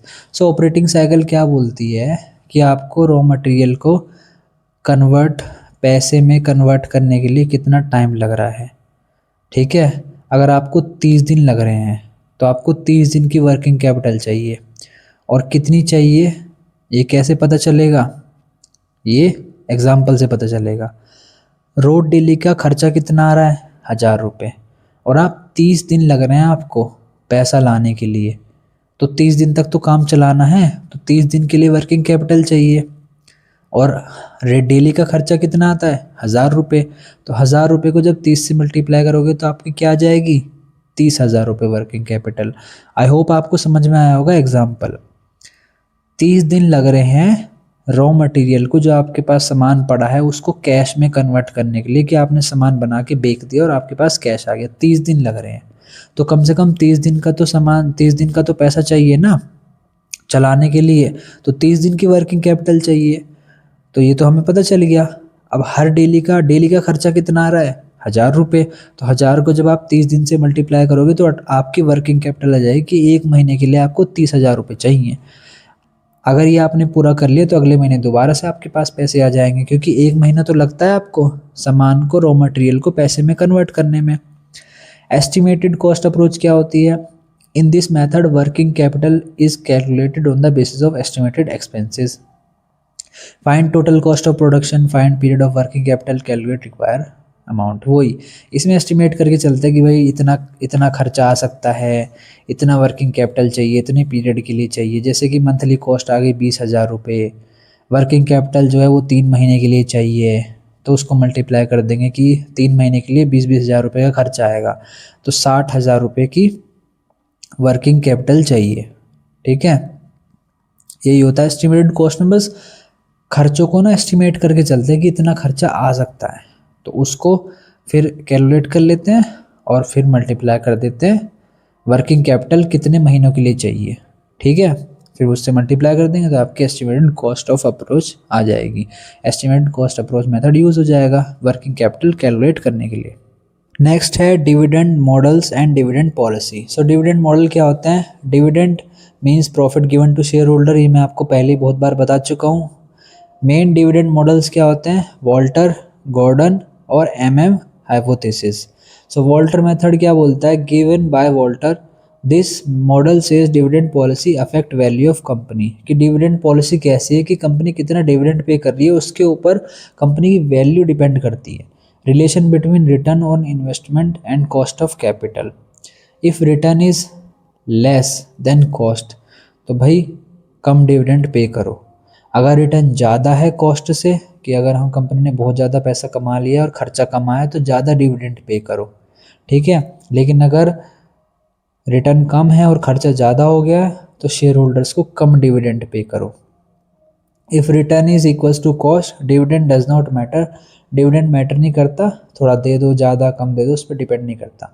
So company value जो होती है वो depend करती है dividend policy पे, कि अगर company अच्छा खासा डिविडेंड देगी तो वैल्यू बढ़ेगी, मार्केट में लोग उस कंपनी को और ख़रीदना चाहेंगे कि भाई ये तो डिविडेंड भी देती है, तो हमें पैसा ही देती है काफ़ी, ठीक है। कंपनी अर्न्स 15%, रिटर्न कॉस्ट आई 10%, तो कंपनी क्या करेगी? 5% अपने पास रख लेगी कि भाई ज़्यादा प्रॉफिट नहीं हुआ, 10% 5% का ही प्रॉफिट हुआ, फ्यूचर में ग्रोथ के लिए भी चाहिए तो कंपनी अपने पास रख लेगी। सो वॉल्टर मॉडल क्या कहता है कि जो डिविडेंड पॉलिसी है उसके उस पर डिपेंड करती है कि कंपनी की वैल्यू कितनी रहेगी, और डिविडेंड पॉलिसी जो होती है वो शेयर का प्राइस भी अफेक्ट करती है। अगर कंपनी रेगुलरली डिविडेंड पे करती रहती है ना तो मार्केट में उस कंपनी का शेयर भी लोग खरीदना पसंद करते हैं, क्योंकि वो फ्यूचर में वो डिविडेंड देगी, ठीक है। बहुत सारी कंपनी ऐसी है जैसे कि रिलायंस हो गया, या बहुत सारी कंपनी होती हैं जो डिविडेंड रेगुलरली पे करती रहती है, तो लोग इनके शेयर ज़्यादा खरीदना पसंद करते हैं।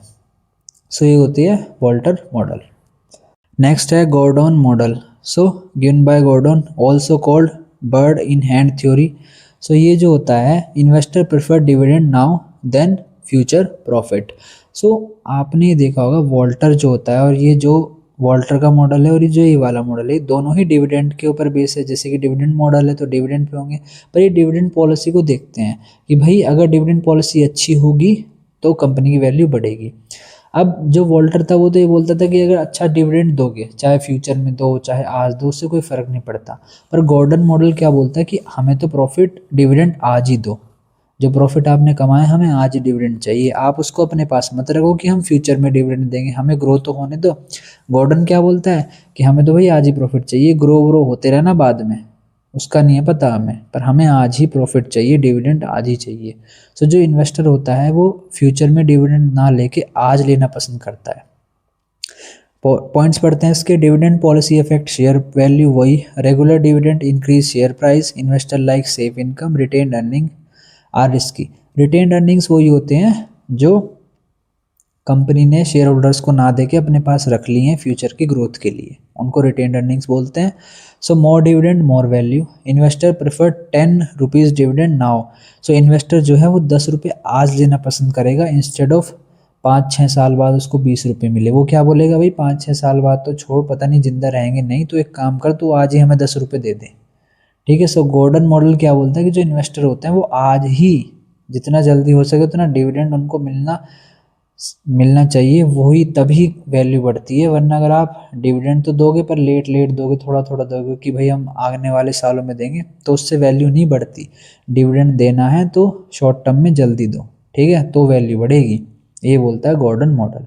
अब करते हैं एमएम हाइपोथेसिस। ये मॉडल बिल्कुल अलग बोलता है। ये कहता है कि कंपनी की जो डिविडेंड पॉलिसी है उस पर डिपेंड नहीं करता कि कंपनी की वैल्यू कितनी होगी, कंपनी अच्छी है कि बुरी है, कंपनी के अर्निंग्स पे डिपेंड करता है। अगर कंपनी डिविडेंड नहीं दे रही तो कोई बड़ी बात नहीं है, कंपनी अगर अच्छी है, पैसा कमा रही है, तो शेयर प्राइस तो बढ़ेगा ही ना, मार्केट में शेयर उसका बढ़ेगा तो आप पैसा कमा लेना। पर डिविडेंड पे इतना डिपेंड नहीं करता, अगर कंपनी अच्छा खासा पैसा कमा रही है तो शेयर प्राइस जो है वो डिविडेंड पे ना डिपेंड होके वो अर्निंग्स पे डिपेंड होता है। कंपनी रेगुलर प्रॉफिट बनाती रहेगी, भले ही शेयर होल्डर को ना दे, पर फिर भी उसका शेयर प्राइस बढ़ता रहता है मार्केट में कि फ्यूचर में तो देगी कभी ना कभी। इस सोच को लेके वो बढ़ जाता है शेयर प्राइस, और लोग सोचते हुए कि भाई कंपनी अच्छा खासा प्रॉफिट कमा रही है, फ्यूचर में वैल्यू बढ़ेगी, इसीलिए। सो एमएम हाइपोथेसिस क्या कहती है, डिविडेंड का कोई मतलब नहीं है, दोनों से उल्टा बोल रहे हैं कि डिविडेंड हो या ना हो उससे फ़र्क नहीं पड़ता, अर्निंग्स होनी चाहिए, कंपनी अच्छा खासा पैसा कमानी चाहिए, सेल्स करते रहना चाहिए कंपनी को, तो कंपनी सही है। Points perfect market assumed, no tax, no transaction cost, investor are rational, dividend is not important. Example, company A give dividend, company B keeps profit, both have same value if profit is same. ठीक है, अगर दोनों का profit same है तो value same रहेगी, चाहे company ए dividend दे या ना दे, चाहे कंपनी बी दे या ना दे। कंक्लूजन क्या है, डिविडेंड जो है, डिविडेंड पॉलिसी डिपेंड रेलिवेंट नहीं है। अगर कंपनी अच्छा खासा पैसा कमाती है, अपनी सेल्स बढ़ाती है, अपने प्रॉफिट बढ़ाती है, तो कंपनी अच्छी है, उसका प्राइस ऑलरेडी अपने आप बढ़ जाएगा और इन्वेस्टर पैसा कमा लेगा। नेक्स्ट है डिविडेंड पॉलिसी। डिविडेंड पॉलिसी क्या होती है कि कंपनी को कितना प्रॉफिट डिस्ट्रीब्यूट करना चाहिए या कितना अपने पास रखना चाहिए बिजनेस को ग्रो करने के लिए। डिटर्मिनेंट्स ऑफ डिविडेंड पॉलिसी क्या क्या होते हैं, प्रॉफिट ऑफ अ कंपनी, अगर कंपनी ने अच्छा खासा प्रॉफिट किया है अर्न तो कंपनी डिविडेंड देगी, उस पर डिपेंड करता है, अगर प्रॉफिट अच्छा खासा कमाया है तो प्रॉफिट डिविडेंड अच्छा खासा मिलेगा वरना नहीं मिलेगा। कैश पोजीशन कैसी है कि कंपनी के पास कैश की कोई दिक्कत तो नहीं है वरना वो अपने पास प्रॉफिट रखना चाहेगी। फ्यूचर एक्सपेंशन प्लान है या नहीं है, अगर नहीं है तो वो डिविडेंड दे देगी। अगर स्टेबल अर्निंग्स है तो भी वो दे सकती है, अगर अनस्टेबल अर्निंग्स है कि भाई कभी पैसा ज़्यादा हो जाता है कभी कम हो जाता है तो वो डिविडेंड देना पसंद नहीं करेगी। लीगल रूल्स क्या कहते हैं कि भाई कितना डिविडेंड दे सकते हैं, शेयर होल्डर की एक्सपेक्टेशंस क्या है, टैक्स पॉलिसी कैसी है, मार्केट कंडीशन कैसी है, इस पे भी डिविडेंड डिपेंड करता है। Example, if profit is low, low dividend, और अगर एक्सपेंशन की ज़रूरत है कंपनी और बड़ा होके कंपनी और फ्यूचर में बड़ी करके अपने आप को पैसा और ज़्यादा कमा सकती है तो वो प्रॉफिट अपने पास ही रखना पसंद करेगी। ये होते हैं determinants of dividend policy. Finally यहाँ आपका सारा कंप्लीट होता है। जो टॉपिक कवर नहीं हुआ है वो यूनिट 4 में है, management of different components of working capital. ये मैंने हाईलाइट भी कर दिया, आप इसको देख सकते हो, बाकी सारे टॉपिक्स मैंने कवर करा दिए हैं। बात रही न्यूमेरिकल्स की, सो वो आगे करते हैं प्रीवियस ईयर के पेपर में, और जो मैंने छोटे मोटे न्यूमेरिकल पैरे कराए हैं वो आप देख सकते हो, वरना आप अगर आपका गोल पास होना ही है तो आप थ्योरी करके भी पास हो जाओगे, कोई दिक्कत की टेंशन की इतनी बात नहीं है, बस थोड़ा सा करके जाना, कॉन्सेप्ट अगर आपको पता होंगे तो आप कर ही लोगे, बाकी कुछ न्यूमेरिकल होंगे वो आगे करते हैं। अब करते हैं प्रीवियस ईयर का पेपर। सो पहला क्वेश्चन है, what is profitability maximization object. So ये मैं आपको आगे कराऊंगा इसका सॉल्यूशन। सेकंड करते हैं, what are the various types of leverages. So पता ही है आपको, ऑपरेटिंग, फाइनेंशियल और कंबाइंड। नेक्स्ट क्वेश्चन है, what is weightage cost of capital, weighted cost of capital. So ये मैंने आपको बताया है कि आप प्रीवियस ईयर का मैंने एक न्यूमेरिकल कराया था, उसमें आपको समझ में आ सकता है, आ जाएगा अच्छे से। बाकी मैं आपको एक बार और अभी बता देता हूँ। देखो जैसे हमने निकाली थी ना, 8% प्रेफरेंस की कॉस्ट आई थी, या 10% आपकी इक्विटी की आई थी, 5% वो 10% आपका लोन का कॉस्ट आया था। तो इन तीनों का जो वेटेड कॉस्ट ऑफ कैपिटल निकलता है उसको, इनका एवरेज निकलता है एक तरीके से। एवरेज इसको आप ऐसे निकाल नहीं सकते कि तीनों को प्लस करके फिर 3 से डिवाइड कर दो, ऐसे नहीं। मैंने इस न्यूमेरिकल में बताया, प्रीवियस ईयर का जाके देखना, पिछले साल कुछ करे थे मैंने, एक न्यूमेरिकल करवाया था, उसमें आपको समझ में आ जाएगा, लिख के कराया था वो अच्छे से कि होता क्या है। ये वेटेड कॉस्ट ऑफ कैपिटल आप उसमें वो लिख के आ सकते हो कि वेट कितना आ रहा है, टोटल खर्चा कितना है कॉस्ट ऑफ कैपिटल का। What is meant by working capital, ये आपको बता ही दिया। Give the formula Walter dividend model. So ये मैं आगे कराऊंगा, ठीक है। बाकी दूसरा मॉडल भी था वो आप देख लेना, उनके फॉर्मूले आपको मिल जाएं तो हो सकता है उनके भी आ जाएं। आगे करते हैं, what do you mean by time value of money, ये आपको पता ही है।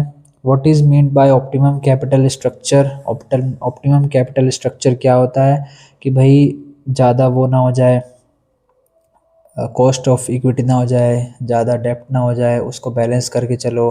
बाकी आप थ्योरीज भी लिख सकते हो इसके अंदर, ठीक है। आगे करते हैं, नेक्स्ट है क्वेश्चन नंबर 8, ये मैं आपको आगे कराऊंगा, ठीक है। सो अभी तक अगर आप थ्योरी करने जाते तो सेक्शन ए और सेक्शन बी तो कर लेते, क्योंकि सेक्शन बी में 2 क्वेश्चन करने हैं, टाइम वैल्यू ऑफ मनी कर लेते और what is mean by optimum capital structure, इसकी कैपिटल स्ट्रक्चर की थ्योरी कर देते आप और लिख देते पूरा अच्छे से थ्योरेटिकल। बाकी क्वेश्चन 8 में आगे कराऊंगा। क्वेश्चन नंबर 9 करते हैं, explain the meaning and causes of under capitalization, discuss the methods of correcting under capitalization, ये आपको आ गया। What do you mean by dividend policy, explain the relevant concept of dividend policy, ये भी आपको मैंने बता दिया। क्वेश्चन 11 जो है इसका न्यूमेरिकल में आगे कराऊंगा, और क्वेश्चन 12 और 13 तीनों न्यूमेरिकल आए थे। सो आई होप आपको समझ में आया होगा।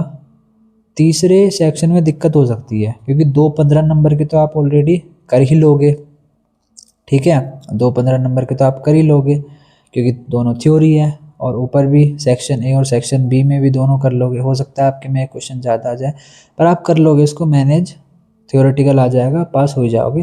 भाई क्वेश्चन नंबर जो 11 है वो मैं आगे कराता हूँ। क्वेश्चन 12 है, from the following particulars relating to a capital project find out average rate of return and present value of index. So average rate of return तो मैंने आपको बताया था कैसे निकलेगा, ये आगे करेंगे, न्यूमेरिकल कराऊंगा मैं इसका। बाकी बात रही क्वेश्चन नंबर 13 की, ये मैं नहीं करा रहा, थोड़ा लेंथी क्वेश्चन है। सेकंड चीज़ ये है कि इसको समझना टाइम वेस्ट करना होगा, बाकी आपकी मर्ज़ी है, मुझे बता देना, मैं सॉल्यूशन डाल दूंगा इसका।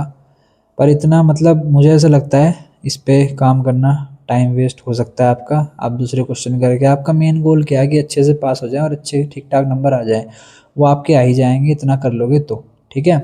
बाई क्वेश्चन नंबर 12 कराते हैं। बाकी अगर आपको करना है तो आप बता देना, मैं इसकी टेलीग्राम पे सॉल्यूशन की फ़ोटो डाल दूंगा। सो ये आगे का पार्ट ही है क्वेश्चन नंबर 13 का। अब करते हैं सॉल्यूशंस, जो क्वेश्चन मैंने आपको बताए हैं कि जिनके मैं सॉल्यूशन कराने वाला हूँ पेपर के प्रीवियस ईयर के। प्रॉफिटेबिलिटी मैक्सिमाइजेशन ऑब्जेक्टिव, सो वो ऑब्जेक्टिव यही मतलब था उसका भी क्वेश्चन का। सो क्या ऑब्जेक्टिव होते हैं? Profitability maximization means main aim of business to earn maximum profit. It is a traditional objective कि भाई हर किसी को प्रॉफिट ही कमाना है एक तरीके से। Business tries to increase income and reduce expenses. Higher profit help in growth of a company. It helps to attract investor. Useful for short term financial decision. Does not consider risk and time value of money. वही आप लिख सकते हो profitability maximisation में जो मैंने आपको कराया था। A companies has two project A profit is 20,000, project B is 30,000. Company will choose B, project B को वो चूज़ करेंगे भले ही उसमें थोड़ा सा रिस्क ज़्यादा हो, उससे मतलब नहीं है, प्रॉफिट से मतलब है। ये होता है प्रॉफिटेबिलिटी मैक्सिमाइजेशन ऑब्जेक्टिव, ठीक है। अब करते हैं अगला क्वेश्चन, क्वेश्चन 5। अब आप थोड़ा सा अगर आप माइंड यूज़ करोगे वहाँ पर, सपोज आपको क्वेश्चन नंबर 5 नहीं आता, formula of Walter dividend model, ये होता क्या है? आप एक पेज पे ये लिख के आ जाना, वॉल्टर डिविडेंड मॉडल होता क्या है, ठीक है। क्या क्या ये पूरा होता है, फॉर्मूला भले ही आप लिख के मत आना, पर इतना तो एक्सप्लेन कर देना, कुछ तो लिख के आना कि वॉल्टर डिविडेंड मॉडल होता क्या है, बस ये समझा देना। आप एक एग्जाम्पल लिख देना एक थोड़ा सा कि ये होता है। इससे कम से कम आपको भले ही 3 नंबर नहीं मिलेंगे, 1 नंबर आधा नंबर कुछ तो मिलेगा। सो ये चीज़ें करके आया करो। आपको कुछ पार्ट नहीं आता, सो आप उसको थोड़ा सा कुछ तो लिखो, आप पूरा पेपर अटेंड करो कम से कम। Walter model shows relation between dividend policy and value of share, ठीक है। फॉर्मूला या मैंने आपको बता दिया, इसमें डी क्या है, डिविडेंड पर शेयर, पी क्या है, market price of share, earnings per share, rate of return, cost of capital, ये आप लिख सकते हो। ये आपका अगर आ जाता है क्वेश्चन कि वॉल्टर डिविडेंड मॉडल के थ्रू आप डिविडेंड निकालो, यही डिविडेंड पॉलिसी का, सो आप ये कर सकते हो इस फॉर्मूले के थ्रू, ठीक है। Market price of per share आप निकाल सकते हो, dividend per share, earning per share, इन सबको यूज़ करके डिविडेंड वॉल्टर डिविडेंड मॉडल के थ्रू, ठीक है। अब करते हैं आगे। नेक्स्ट है क्वेश्चन नंबर 8। देखो जैसे कि मैंने आपको बताया था, मैंने तो इजी करा दिया था कि कॉस्ट ऑफ प्रेफरेंस शेयर कैसे आएगी या दूसरी चीज़ें कैसे आएंगी, इसमें बहुत सारी चीज़ें इंक्लूड कर देते हैं। सो ये क्वेश्चन आया था, इसमें आपको कॉस्ट ऑफ प्रेफरेंस शेयर निकालना था, ठीक है। नंबर ऑफ शेयर की ज़रूरत नहीं है, face value, dividend per share चाहिए, रिडीमेबल एट प्रीमियम ये चाहिए, और टाइम कितना है, कॉस्ट ऑफ इशू कितना आया था, इन सब चीज़ों को आप यूज़ करके कॉस्ट ऑफ प्रेफरेंस शेयर निकाल सकते हो। सो फॉर्मूला आपको दे दिया यहाँ पर, formula of cost of redeemable preference share नीचे लिखा हुआ है, ठीक है। वैल्यूज़ आपकी साइड में लिखी हुई हैं, 10 डिविडेंड, ठीक है। रिडीमेबल एट प्रीमियम उसकी पूरी वैल्यू लिखी हुई है 105 रुपये, कॉस्ट ऑफ इशू और टाइम, इसको आप फॉर्मूले में पुट करना, आपका कॉस्ट ऑफ प्रेफरेंस शेयर आ जाएगा। आप खुद से करोगे तो आपको याद भी हो सकता है, याद हो जाएगा, जब पेपर में आपका करने का आएगा तो हो सकता है कि आप वहाँ पर करके आ जाओ इसको।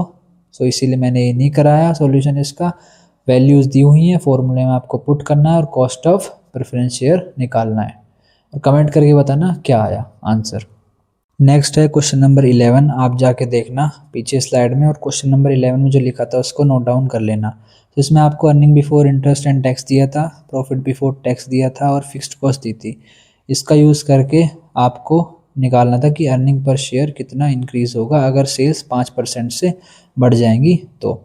सो पहले इसमें क्या करना है आपको, पहले इसमें ऑपरेटिंग लेवरेज निकालनी है। ठीक है, EBIT आपको दे दिया, फिक्स्ड कॉस्ट भी दे दी।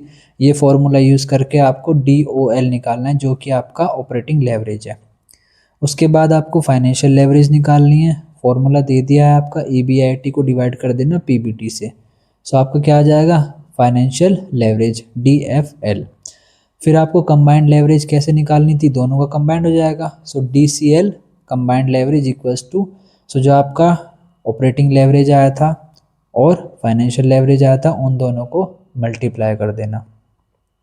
सो आपका कंबाइंड लेवरेज निकल जाएगा। ठीक है, सो फोर्थ स्टेप में आपको क्या करना है, जो आपका कंबाइंड लेवरेज आया था पहले तो आपने ऑपरेटिंग लेवरेज निकाला, फॉर्मूला आपको दे दिया, फिर फाइनेंशियल लेवरेज निकाला, उससे भी वो आपने निकाल लिया और फिर कंबाइंड लेवरेज निकाला दोनों को मल्टीप्लाई करके।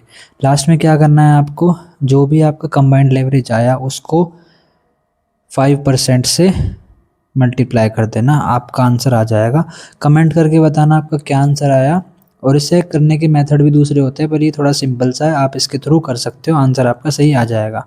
ठीक है, so change in earning per share आपको पता चल जाएगा, percentage change in earning per share कितना आया। सो कमेंट करके बताना। अब करते हैं आगे। नेक्स्ट है question number 12। So question number 12 में क्या करना था, एवरेज रेट ऑफ रिटर्न निकालना था और PVI निकालना था, प्रेजेंट वैल्यू इंडेक्स या फिर प्रॉफिटेबिलिटी इंडेक्स। सो दिया क्या था इसमें आपको, इनिशियल इन्वेस्टमेंट दिया था 60,000 का, एनुअल कैश फ्लो दिया था 10,000 रुपये, लाइफ थी 8 साल और प्रेजेंट वैल्यू फैक्टर था 10% 8 साल के लिए, तो 5.335। ये प्रेजेंट वैल्यू का होता है, अगर आपने किया होगा तो आपको पता होगा, वरना फिर आप इसको देख सकते हो कहीं, आपको समझ में आ जाएगा होता क्या है। ये प्रेजेंट वैल्यू निकालने के लिए यूज़ होता है कि फ्यूचर में अगर कोई 10,000 रुपये हैं, फ्यूचर में तो 10,000 रुपये आपको मिल रहे हैं, तो आज के टाइम पे उसकी वैल्यू कितनी है, इसको आप मल्टीप्लाई करोगे 5.35 को, इससे आ जाता है आपका। सो ARR कैसे निकलता है आपको पता ही है, average profit divide by investment. Average profit निकालने के लिए पहले एवरेज प्रॉफिट निकालते हैं, पहले कैसे निकलेगा, सो 10,000 इंटू 8 साल, सो कितना आ जाएगा, 80,000 रुपये आपने पैसे कमाए 8 साल में। इनिशियल इन्वेस्टमेंट कितने की थी, 60,000 की। 80,000 को आप माइनस करोगे 60,000 से तो कितना आ जाएगा, 20,000 रुपये आपने प्रॉफिट कमाया। अब 20,000 को जब आप 8 से डिवाइड करोगे तो ऑन एन एवरेज आपने हर साल कितने रुपए कमाए, 2,500 रुपये। ठीक है, 2,500 रुपये को आप डिवाइड कर दोगे 60,000 से, इंटू 100 कर दोगे, सो आपका ARR आ जाएगा 4.17%। नेक्स्ट है प्रेजेंट वैल्यू इंडेक्स। इसको मैं ज़्यादा डिटेल में नहीं बताऊंगा, थोड़ा बड़ा टॉपिक होता है ये प्रेजेंट वैल्यू फैक्टर का, कि कुछ पॉइंट्स होते हैं, फैक्टर्स निकाले जाते हैं, पॉइंट्स में आते हैं 5.335, 3.325 ऐसे करके आते हैं। फिर उसको जब आप मल्टीप्लाई करते हो तो प्रेजेंट वैल्यू निकल के आती है कि फ्यूचर में जो आपने 20,000 रुपये कमाए हैं उसकी आज के टाइम पे कितनी वैल्यू है, ये निकलती है। ठीक है, so present value factor index निकालना है आपको। So present value of inflow equals to annual cash flow into present value factor. Annual cash flow आपका कितना है, 10,000 रुपये दिया हुआ है और प्रेजेंट वैल्यू फैक्टर उन्होंने दिया हुआ है पहले से ही 5.335। इसको आप मल्टीप्लाई करोगे सो प्रेजेंट वैल्यू क्या आ जाएगी आपकी, 53,350। जब आप इसको डिवाइड करोगे 60,000 से, सो आपका प्रेजेंट वैल्यू इंडेक्स आ जाएगा। आई होप आपको समझ में आया होगा। ये प्रेजेंट वैल्यू में आपको थोड़ा सा डाउट होगा, या आप दूसरी वीडियोस में जाए किसी और से आप पढ़ सकते हो, कोई दिक्कत की बात नहीं है, ज़्यादा डिफ़िकल्टी कॉन्सेप्ट ऐसा नहीं है। पर अगर आपको पास होना है तो आप थ्योरी से भी पास हो सकते हो। बाकी थोड़े बहुत न्यूमेरिकल छोटी मोटी चीज़ें आपको जो होती हैं वो बता दी हैं।